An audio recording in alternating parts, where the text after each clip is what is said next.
Hello ratbags, it's Jade. Welcome to a VALHEIM news video. Today we've got more community roundup, talking about the dev stream, some info we found from last week, what's going to happen with this weekend's dev stream, who's going to be involved, whatever happened to the update for VALHEIM that was meant to possibly have come out a couple days ago. And VALHEIM has now hit 6 million copies sold. Crazy number amount of people playing this game. So all that, let's go. Don't forget to like, make sure you're subscribed, and go and check out the timestamps if you're a wee little bit impatient. Where is the update is probably one of the biggest things that everyone is trying to find out what's going on, and there has been some confusion. A few days ago, Smith, one of the VALHEIM devs, one of the people helping them out with the community, he put this post up saying, "Hi Vikings, we're waiting for Valve to update Steam so we can push out the next round of bug fixes and patches for the client. This is not the Hearth and Home update. Thank you all for being patient." Now, I did a live stream that night. I told you guys this might be happening, so I assumed the update would be going live pretty soon. But 2 days later, and there is still no update. So what's going on?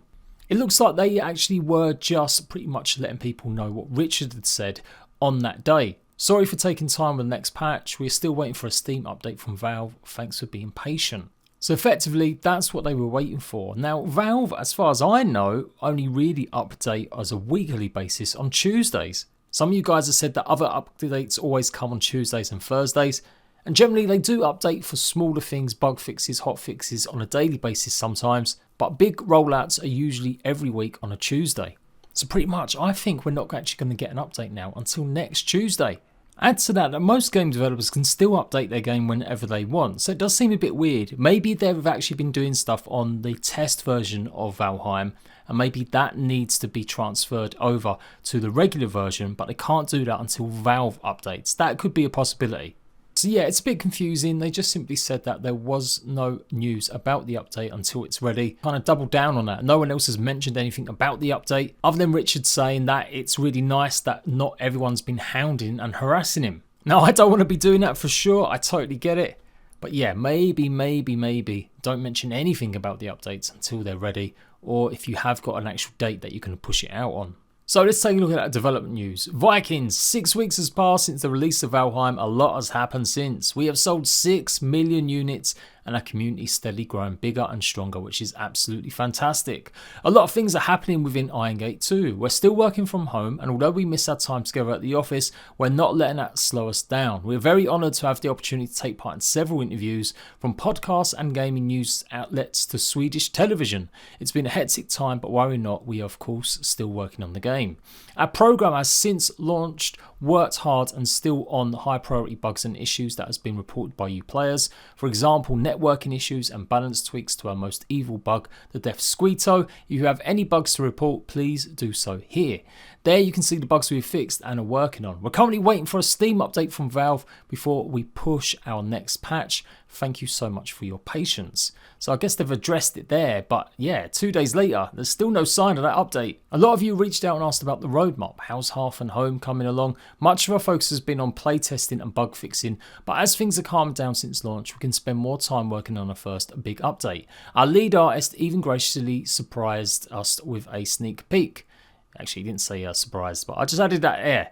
Okay, it's a new decorative piece. That's pretty cool. If you don't want the dragon mount as a wooden piece, we're going to now have some ravens. We have a lot of exciting things for the update. We of course listen to your feedback and suggestions and can barely wait until we can show you more. Here is the team. Right, so straight away, that's obviously Lisa. I'm going to say that is Richard. That is Robin, since he seems to have quite a bit of art in his back room there. I think that's Smithy, maybe one of the new employees they've got helping out with the community stuff. And then I do believe these two guys are also the programmer as well as helping out too. And I'm going to say that this guy maybe is the joint co-founder with Richard. So yeah, a little post, something to celebrate. And as soon as we get news about that update, I'll do another little video going over the patch notes and showing hopefully any changes. It does look like it's going to be just stability. And as I keep telling you guys, I really can't see Hearth and Home happening until maybe the end of April. Okay, let's move on to some of the other stuff we've learned in the last week or so. If you are keen for maybe getting some merchandise of VALHEIM, well, that's all been handled by Coffee Stain Studios. being the publishers of Valheim, they're the ones going to be in charge of that. So don't expect it anytime soon. They took forever to get satisfactory merch up and running, although they did eventually do it. So yeah, I wouldn't expect to get any t-shirts or anything with Valheim on it for a good few months, maybe up to 6 months. That, plus a few other little bits of info, were what I found out during the live stream from Robin, the artist that works at Valheim, who's now in charge of content creation. Now, he's live streamed on Saturday. He also did a bonus one on Sunday, and we had the creator of the game, Devoids. He came in and was just chatting and having some fun. So we'll go through some of the stuff that he talked about as well, but it's not like loads of answers. It's more or less just them hanging out in a creative stream. FYI, Robin, if you're watching, check your Twitter DMs, bro. If you don't know, the devs have been doing this live stream every Saturday, and it does look like they're going to be doing a lot more. They plan to get special guests involved, and I'm hopefully going to be taking part in that. But the first big guest they're going to be having is, of course, their community manager, Lisa. She recently appeared in an interview with the Embracer Group, which is pretty much the sugar daddy of Coffee Stain Studios, and by proxy kind of owns Valheim. They're a huge publishing corporation that owns so many studios all across Europe and the world. Anyhow, they've done this little interview with her talking about the success of the game. You should go and check it out. I'll leave the link to the video if you want to see a nice little question and answer session with her. And she's obviously going to be talking to the community directly in the live stream on Twitch this coming Saturday.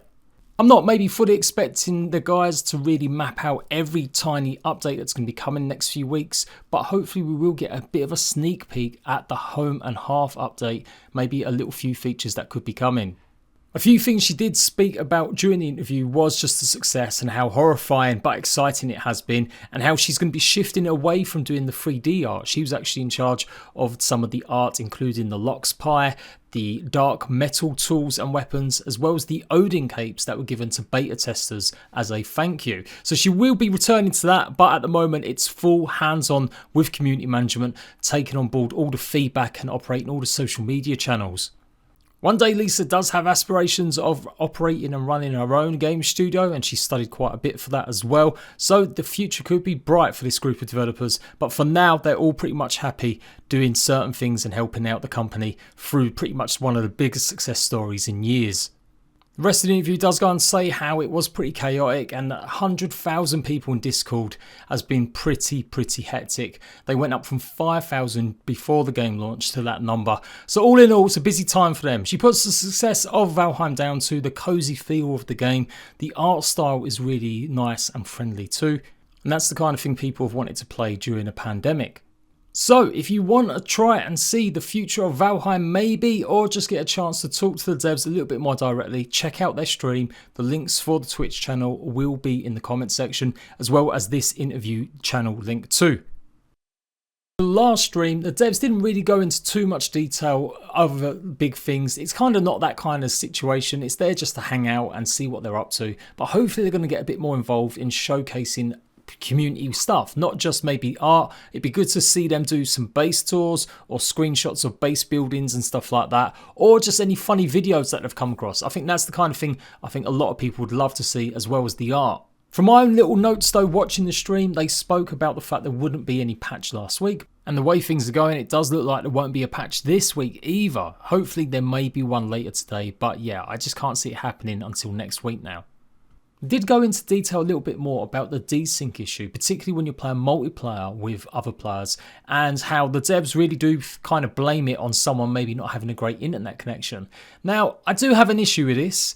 Every game in the world that has some sort of co-op can struggle if someone's not got a great connection. We know this.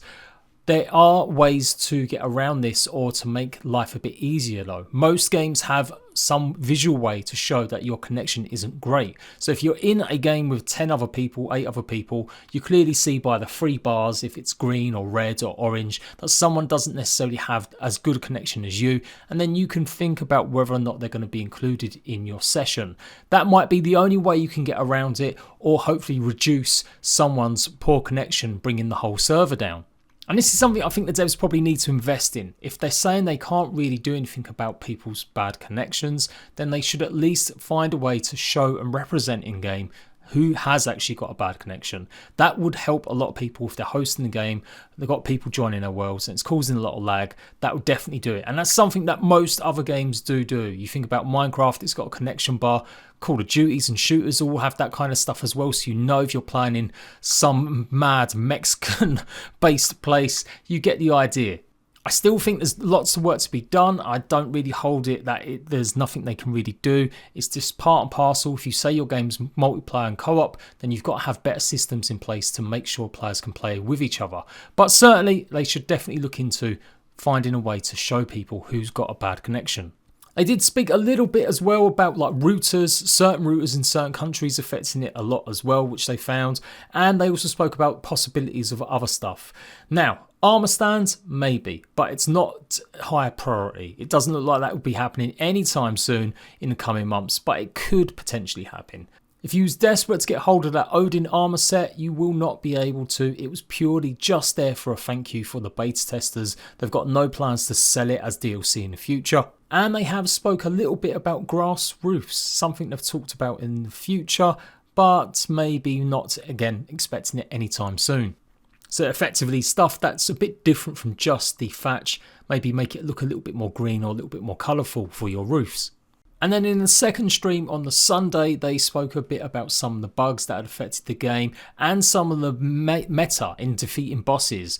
Richard, the creator of VALHEIM, spoke about how a lot of players were using or kiting the bosses to different biomes, because originally the bosses were kind of protecting any creatures in their biome. So if you took bone mass to the Black Forest, then all the creatures of the Black Forest would go and try and kill bone mass, and it was kind of a cheesy method.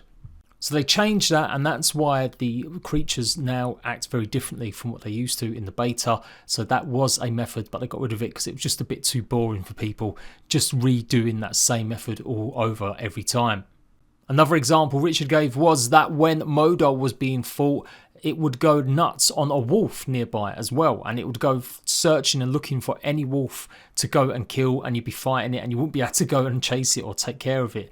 So some interesting things, like not a lot of detail anyway, it's just like a more carefree little chat. So who knows, might get some really important snippets, but I wouldn't expect huge announcements in these streams, just little bits of info that you might be curious about. And of course the art, you guys have been seeing a collection of art posted in the Discord for VALHEIM. So go and join it even more, take a look, post your own art. And like I said, I'm hoping they're going to spread it out and open it up a little bit so we can start seeing buildings and screenshots or videos and stuff like that as well of other people's builds. A little bit more specific stuff going on in some of the categories, and definitely in these streams it'd be nice if they got more people on board, showcase some of their features, even some of the modders as well. But yeah, all the credit for these art is going to be in that Discord channel, so a big shout out to them. Some great stuff, I really love it. Obviously the troll pictures are good, the deer pictures I really liked, enjoyed, although the fire one seemed a bit off compared to the rest of the sort of VALHEIM content. This one's just nice and colourful, I quite like it, it's got that cosy feel to it, but I really like this one too. If VALHEIM was a traditional sort of fixed camera RPG, this might be what it would look like. So there we go, that is the VALHEIM news today. Community roundup, hope you enjoyed that guys. As I said, I'll be doing more base tours, more showcasing your creations on live stream, so check it out. Come and join my Discord, post your details, your screenshots, and add me on Steam, and I might come and take a look at your builds like we did the other day. And as ever, I'll be here the next time VALHEIM's got an update. I'm really not expecting any big reveals now until obviously Saturday, where we might see a glimpse of something coming up. Who knows, they might not. Either way, well, I'm sure we'll get a load of information from that live stream with Lisa, the community manager, and obviously Robin, the content creator specialist. When is Home and Hearths coming out? I honestly don't expect it, like I've been saying all along, until at least the end of April. That's when I think this update will probably hit. I know it seems a long way away for some people, but it certainly, I think, is the more realistic expectation. If I'm wrong, I hope I'm wrong, but yeah, I do expect them to be bug fixing and just slightly tweaking and adjusting stuff until then. Until next time, Ratbags, laters.